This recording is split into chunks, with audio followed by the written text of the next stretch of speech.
алайлы бир жыйынтыкка келгенге чейин болгула Кетти. Башка мамлекеттер Орус армиясында кызмат кылган орустар башка эмес, аскерлер шпиондор жөнөткөн да. Орустар болгон эмес, мисалы үчүн да, шпион катары. Эми ол легионерлер дегенге мааниге келет. Орустарда легионерлер согушка барбаган жок болгон. Легионерлер оюңарды айткыла. Формасын эле көңүл ушулайлы.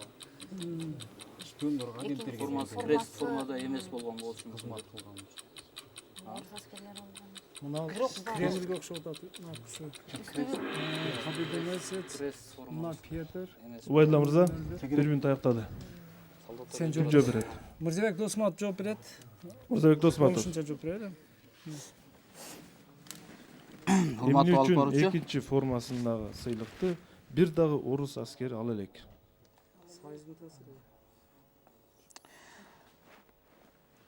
Азыр кошумча бир тактоолуу суроо берсем болобу, урматтуу алып баруучу? Бериңиз. Ушул азыркы экинчи формасы ушул мезгилде эмеде барбы, колдонууда? Колдонулат. Бар. Рахмат. Демек, бизде бир анык бир жоопко келе албадык. Ошондой болсо да жооп бергенге аракет кылайлык. Ордодон алган жардамыбыздын негизинде экинчи формасы крест формасынан башкача болгондугу үчүн орус аскерлери крест формасындагы алууну медалды алууну жакшы көрүшүп,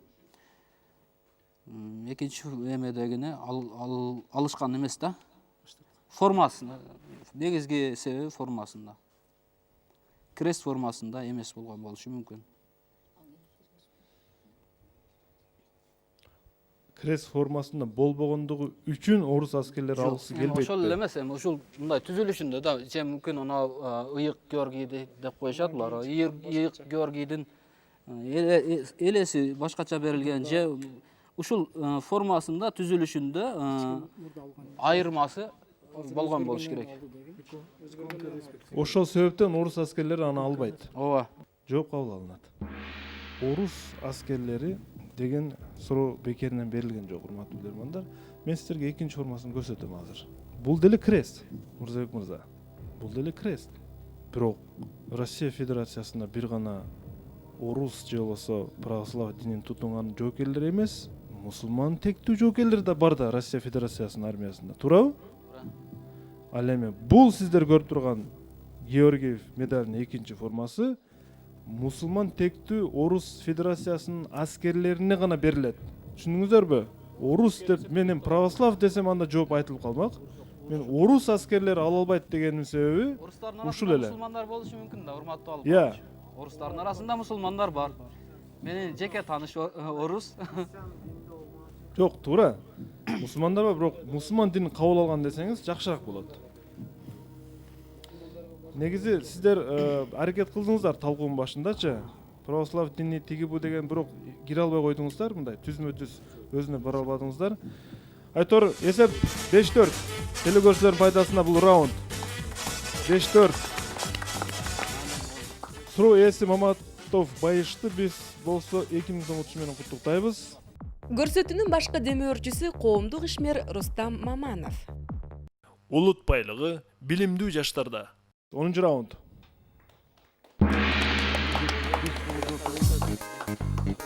Onuncu rauнд.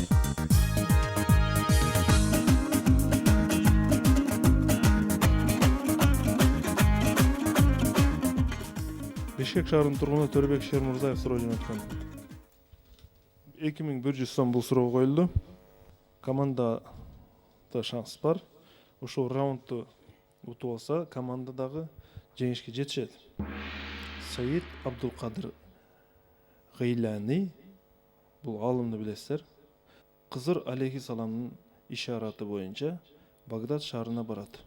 Анын келгенин уккан багдаддык шайыктар деп коебуз биз, алымдар деп коюшат. Ага оозуна чейин суу менен толтурулган бир идишчи беришет. Анда Абдулкадыр Гыйлани бул идишке бир роза гүлүн салып жооп катары кайра артка жөнөтөт. Бул аракеттер менен шейхтер кандай жыйынтыкка келишкен? Урматтуу билермандар. Абдулкадыр Гыйланиден мындай жообун шейхтер эмне деп түшүнүштү? Сиздерге суроо, кетти убакыт. Баягы içindеги билим менен гана гүлдөйт деген маани. İçindеги суу бул билим. Билим гүлдөтөт бардык нерсени деген маани. Оюңарда айткан. ошол Суу менен гүлдөйт. Сиздин билимиңиз толо десе ошол билим менен бирдеке гүлдөтөбүз, бирдекеге жетишебиз деген маани. Оюңарда айткан. бизге келбеде коюң деген эмнени да көп кылган деп атпайбы? Жок, эмнени сүйлөшүшкөн. Өздөрүнчө сүйлөшүп. Анан жок. Эмнени айтышмакчы болду? Башка нерсени да айтып берейинчи. шайыктардын ою кандай болгон деп атат? Бирин-бири түшүнүшкөн да, сөзсүз түшүнүшкөн. Эгерде Бирин ошол гүлдү башка нерсени айткыла. Суу толо идиш. роза гүлүн деп атат да. Азыр ошол Роза кайра кайчалып берген. Эгерде ошол сууда турган болсо, может солубайт. Көбүрөөк кылып көчүдайт деп. Сиз суусуз биз гүлбүз деген. ошол билимге токтоп атат. Мен жооп бере берейин. Уруксат Убайдулла мырза, турула алайлы. Ошо 40 секунддан алайлы анда. демек сиз жооп берүүдөн баш тартып секунд аласыз, Ошондой бол. Акылыңыз дагы эле жетишпей деген. 40 секундда кетти. Бизде илим толо. Бизде жетиштүү деген мааниде ошо суу толгону эмени берген Анан болсо, гүлдүн мааниси кандай? гүлдү салып коет да. Оозуна чейин толтуруп деген мааниде көңүл бурушпайбы? Бирок Бир ок, баягы силерде мындай гүл жок деген какой-то кемчилик да бир. жок, олар Илим кайтып толук. мактап коет. Илимдүү адам, адептүү адам мактап атат өзүн кайтып. Сизде билим толого дегенде, толо болгон менен Мүмкүн бизде дегендир улуу. Бизде билим толо деп жөнөткөндө. Какшы кирет мындай кылып Суу турупчу. катары берип атышпайбы? Анан роза гүл жооп десе силер онда ошол илимди гүлдөткүлө. иштеткиле, амал кылгыла деген маани. Ошондой мааниде да байлар. 40 секунд аяктады. Убайдулла мырза. Сиздерде бардык мүмкүнчүлүк, бонустар түгөндү.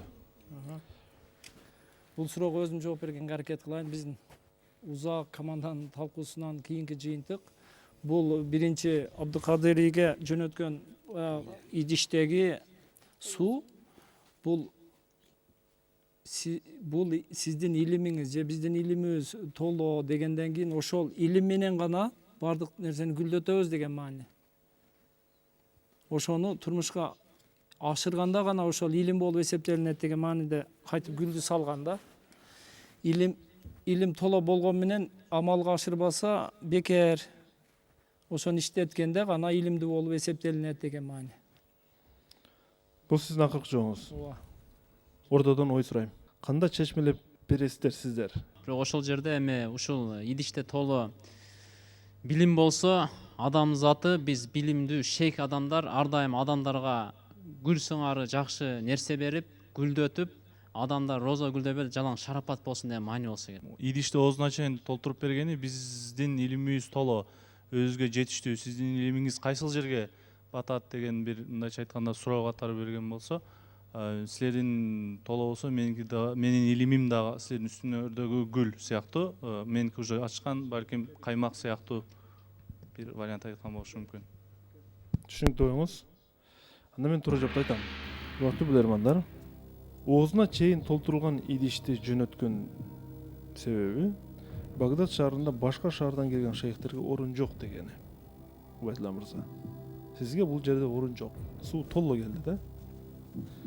Ал эми роза гүлүн салып кайта жөнөткөнү бир гүл менен бул идиштеги суу ашып ташып кетпейт деген жооп. Урматтуу Убайдулла мырза, бул деген сөз мага бул жерде орун табылат деген сөз. Гүл салып койсо идиштеги суу ашып кетпейт деген сөз. 5-5 эсеп. Телекөрүүчүнүн пайдасына бул раунд 5-5.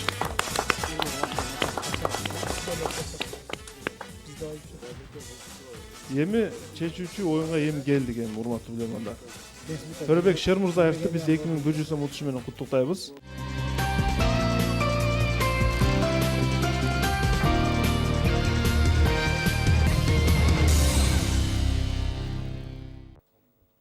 Он биринчи раундду ойнойбуз. Жеби айландыруунун кереги жок. Блиц раунд ойнотулат. Мен 3 суроону коёмун. Бактыгүл Иманбекова биринчи суроонун ээси Бактууль Иманбекова, Дүйшөбек Нуридинов жана Мурат Кадыровдун суроосу ойнотулат. Мурат Кадыровдун биз фотосун алганга үлгүрбөй калдык. Мен Бактууль Иманбекованын суроосун сиздерге азыр окуп берем. 20 секундда гана убакыт берилет, урматтуу билермандар. 3 суроого туура жооп берсеңиздер, оюнду жеңесиздер. Урматтуу билермандар. Байыркы Орто Азияда жашаган эркек адамдар муну тандоодо төмөнкү белгилерге аябай катуу көңүл бурушкан. Бир нерсени тандоодо. Эгерде ал жоош болсо, башы кичине болсо, эки жагынын арасы кең болсо, мурун тешикчелери чоң болсо, жана кулагы жука болсо, анда бул нерсе алардын копулуна толгон. Урматтуу билермандар, эркектердин тандоосуна жага турган эмне назарга тутулуп жатат бул жерде? Кетти 20 секунд. Бар же аялда? Кулагы жука деген жагы барбы? Кулагы жука дейт. Аяк Эки жагы кең, мурдун таноолору кең, ал күлүк аттар. Мындай майыс болуп жүрбөйсүң, мисалы баягы көзү көрбөйт, кулак укпайт. Жоош. Эки жагы Жоош эмес, мурдун аял таноолору тандаганда кең. эптүү аялдарга уже бул ат болуш керек. Ат болсо керек. Аяктады, убакыт. Уайдулла мырза ким жооп берет? Динар жооп берсин. Уайдулла мырза. Сапарова жооп берет. Бул күлүк ат тандоодо ушуга көңүл бурушкан эркектер. Сиз күлүк ат деп эсептейсиз. Эмне үчүн деп өзүңүзгө ишенбей жооп берип атасыз? Жок, ишенем эле, окуганмын да. Жооңуз туура. Бул күлүк ат. Экинчи суроо. Зардалы айылынын тургуну Дүйшөбек Нуридинов. Баткен району. Белгилүү полководец Суворов маанилүү жортуулдардын алдында аскерлердин көңүлүн бир жерге топтоо максатында түндө аларды ачык асман алдында жаткырган.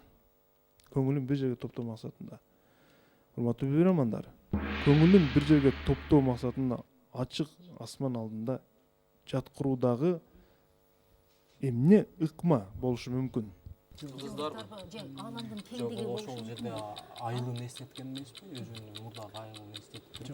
жок, көңүлүн бир жерге чогулган жок, бардыгы бир жерге. Мүмкүн Жылдыздар, же айбы, же булуттарды психология. Аламдын кеңдиги эмеспи? Ошол алам Жок, көңүлүн бир жерге чогултуш. Көңүлүн бир жерге чогултуш. Тактикасы үчүн. жакшы. Уайдулла мырза. Мырзабек Досматов жооп берет. Мырзабек Досматов. Жооңуз бир жерге топтолду сиздин дагы? Жок, чачкыныраак. Топтоңуз, жооп бериңиз. Суроону бир кайталап коесузбу? Эмне үчүн аларды ачык түндө ачык жерге жаткызган?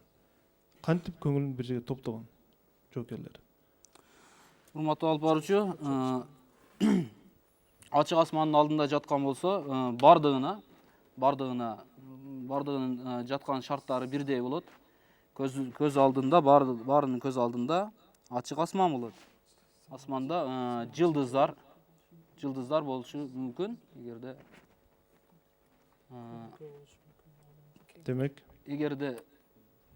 көрүнүп турган болсо, ошо жылдыздарды баарынын тең эмеси, ой пикири, ошол жылдыздар бир жерде болот да, ошо жылдыздар эле болуш керек негизи себеп. бул сиздин акыркы жооңуз. Ошентип ойлойбуз эми башка. Жооп кабыл алынат. Сиз ушундай ыкманы колдоносузбу? Кечинде асманды карап, көңүл ой топтоо үчүн. Эми ой пикирди бир жерге чогултуу максатында эми түрдүү варианттар бар. Бул дагы жакшы вариант болот. Эгерде ойду бир жерге чогултайын деген болсоң, түндө чыгып алып туруп асманга караган болсоң, албетте жакшы болот.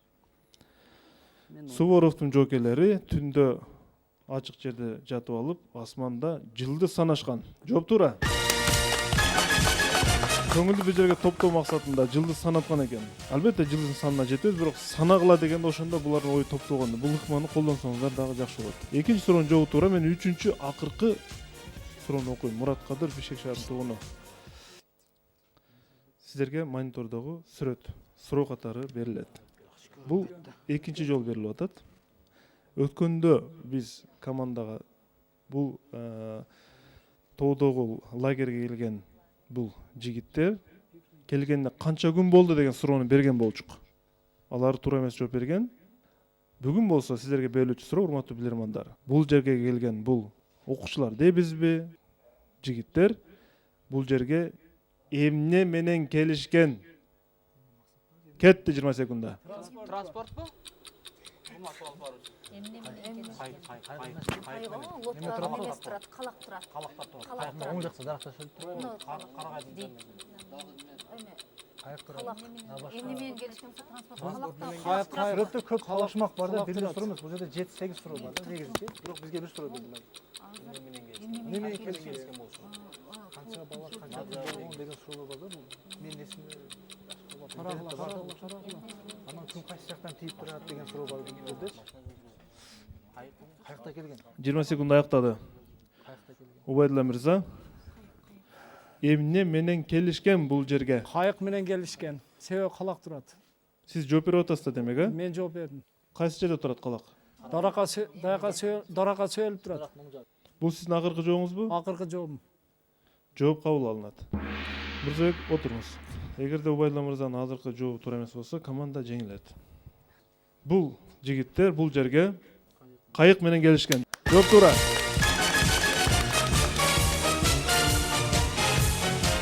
Жооп туура. Команда 6-5 эсебинде бүгүнкү оюнда жеңишке жетишти. 6-чы тур команда үчүн ийгиликтүү болду.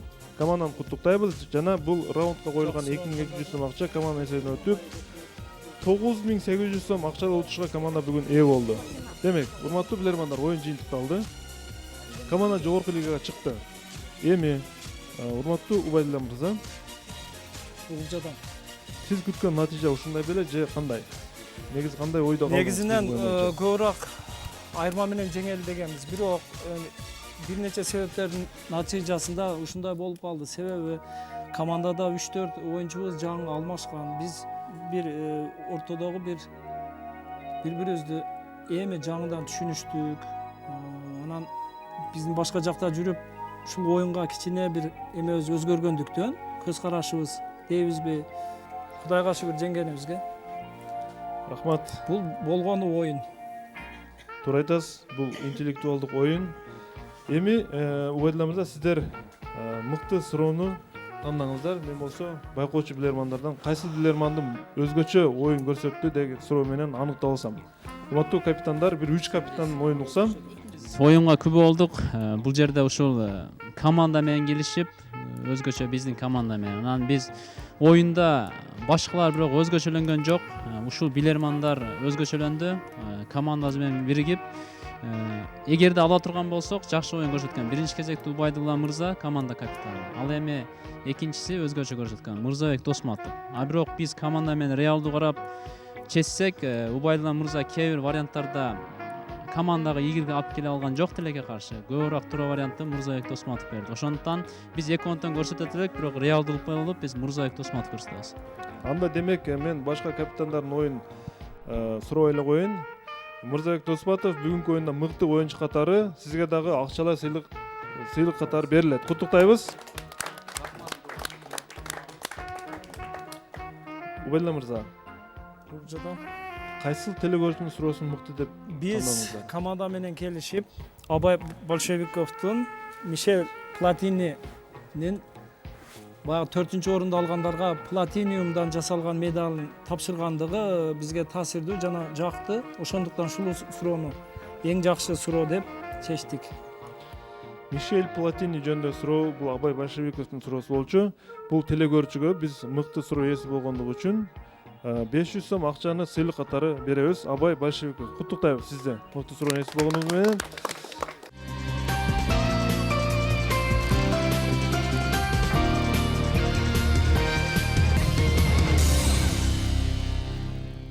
Билерман ордо интеллектуал теле оюнунун көрөрмандары мына ушул жерде биздин команданы колдоп турган студенттер, оюнчулар, сиздерге ыраазычылык билдиребиз. Анан бир катар ушул өзүбүздүн Билерман ордо Facebook'тагы баракчабыздагы биздин күтүп турушкан көрөрмандарыбыз. Анан эсимде калган бир эле Facebook'та бир баракчасынын мүчөлөрүнө салам айтайлы. Бардыгы бизге көрөрман болуп отурушат. Анан биздин командага баардыгы мүчөлөрүнө ыраазычылык билдиребиз. Ушундан жазбаңыздар. Мен болсо азыр команданын акчалай утушун тапшырып койсом, мен ассистентиме келсеңиз, бүгүнкү команданын утушу 10 000 сом түзөт. Жалпы утушу Мырзабек Досматовдун утушу да ушунун ичинде. Утушту кабыл алып коюңуз. Башкы демөөрчү Рустам Рысбаевич Маманов тарабынан коюлган акча байге фонду. Бүгүнкү жалпы сумма 20 000 сом болчу. Анын жарымы дээрлик телекөрүүчүлөр тарапка кетти. Демек, Барбол ата мекендик өндүрүш фирмасынын адал шириндиктери бүгүн дагы сиздерге белек катары таратылат. Бул шириндиктерден алып, даам татып, үйдөгү балдарга дагы ооз тийгизип коесуздар. Барбол ата мекендик компаниясы бул адал шириндиктердин чыгаруучу компания. Биз компанияга ийгиликтер каалайбыз. Компаниянын менеджер бул жерде Бактыгүл айым турат. Компанияга чоң ийгиликтерди каалайбыз. Рахмат чоң. Чоң себет деген мынакей сода маркасында чыгып жаткан бул шириндиктер ар дайым ушул билермандар үчүн таратылат. Рахмат сиздерге. Демек, биз ушул менен бүгүнкү оюнду жыйынтыктадык.